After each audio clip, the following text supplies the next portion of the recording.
Good day mga Kabayan Techers, this is your The Kabayan Tech, and today what we're going to do is replacing the battery of an iPhone 8.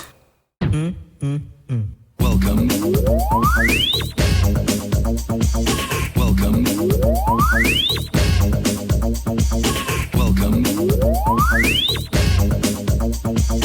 Welcome. Let's start! So the things that we need today, make sure that you are wearing an anti-static wristband for this one. For the repair, you need screen disassembler, jack stick, ESD13, pick, a screwdriver PH 000 40mm, pentalobe 40mm, Y000 40mm actual phone, and the iPhone 8 battery with the sticker. We're going to open up the phone. So we're going to replace this one with the brand new battery. Turn off the phone. And then we're going to use the pentalobe screws to take out the security screws.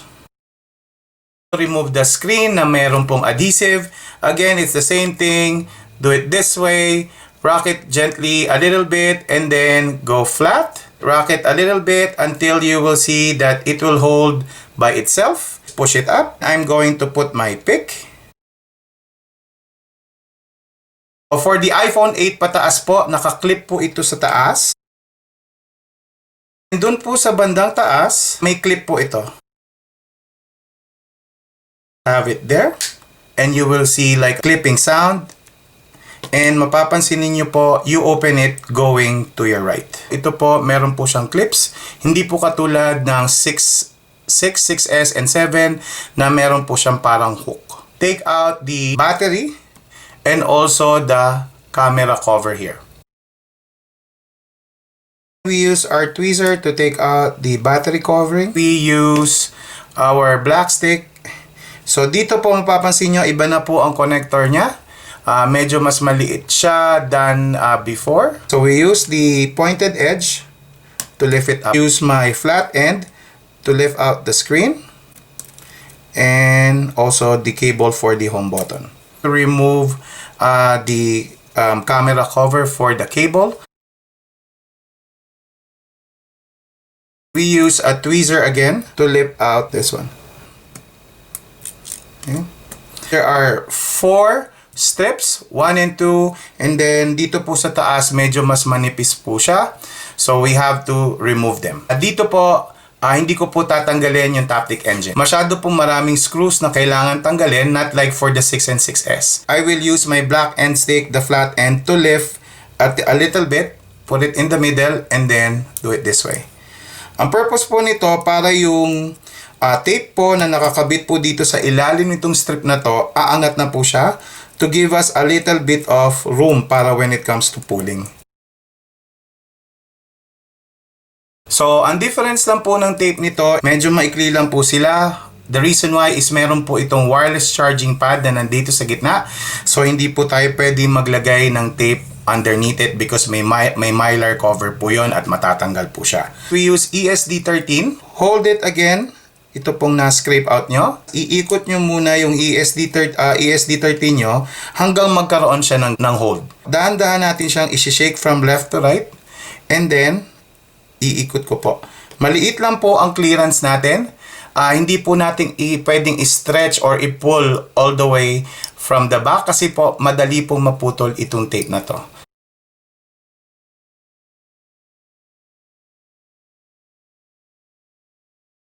In this case po mapapansin niyo, we didn't pull it all the way through. We're going to fish it out later.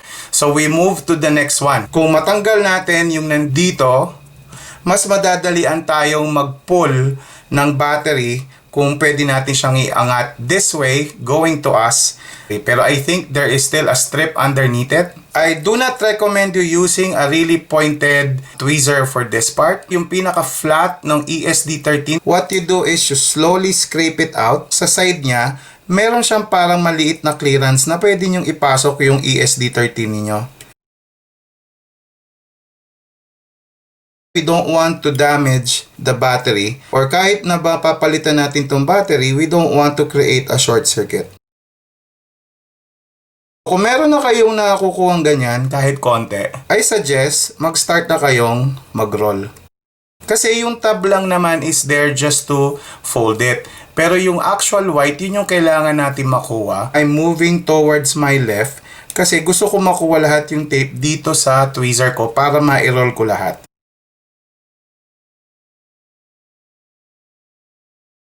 Don't worry about this one kasi ano lang po to, flap lang po talaga siya. Napapansin nyo, umaangat na siya. Pwede nyo nang ipasok ng konti. Just be careful.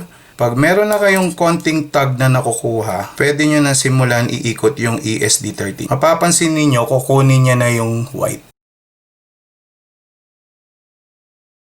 Be careful lang dito sa gitna kasi nandyan yung wireless charging pad niya. So what I do is I raise it up a little bit and put my stick. And watch kung nasaan ang tape. Sometimes, matatanggal na siya by its own kasi maliit na lang yung portion ng tape na natira. Just like what happened dito sa ginawa natin. And let's set up the tape for the battery. When it comes to the tape, meron siyang pink side and blue side. Take out the large blue one. Yan na po siya. When I turn it over, ganyan na po ang kalalabasan niya. Line up the edge of the battery here from the edge of the black. Dito po. Papasok siya dito, ganyan po ang kalalabasan niya. Pag ganyan. Before we take out the pink one, we have to take out the other blue. So, ang purpose po nun is ito po, para mag-hold siya dito. Yung other side po, meron din ito. Finally, you could actually take out the last layer, which is the pink. This is how it looks. So, let's put it back. Ila-line up ko muna siya dito and then put it inside the socket. I press this one and I slowly put in the battery. Let's put back the screen. Before we put them back, we have to clean this one. So after we clean the edges, it's time to replace it with a new screen adhesive. So I take out the blue one. And then I line it up again from the corners. So, sinabi ko siyang 3-layer. May makikita kayong tabs dito. Mga China na screen adhesive, dalawa lang sila. So, once you lift this one, makikita nyo na kagad yung adhesive. Dito po, naka-cover pa rin siya. So, ito po ang inner layer.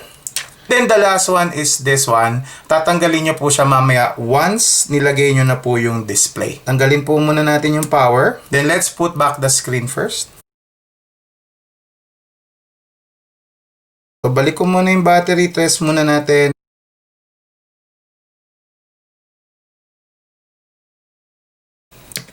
Okay. So, I take out again the battery connector. Okay. And then, I first put the camera cover. Put back now the battery connector. We put the battery cover.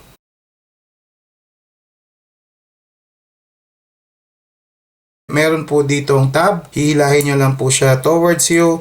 Again, pag sumasama po yung tape, gamit po kayo ng black stick to push it down.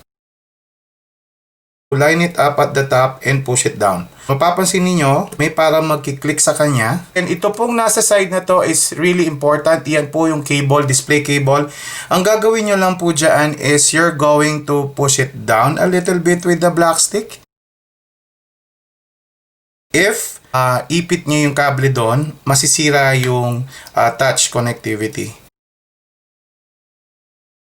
Turn it on. Put back the security screws. Things that we test, go to settings and then go to battery and you will see the battery health life is 100. That's the iPhone 8 battery replacement. So there you go mga Kabayan Techers. Click subscribe and like my videos. This is your The Kabayan Tech. Thank you very much and have a good day.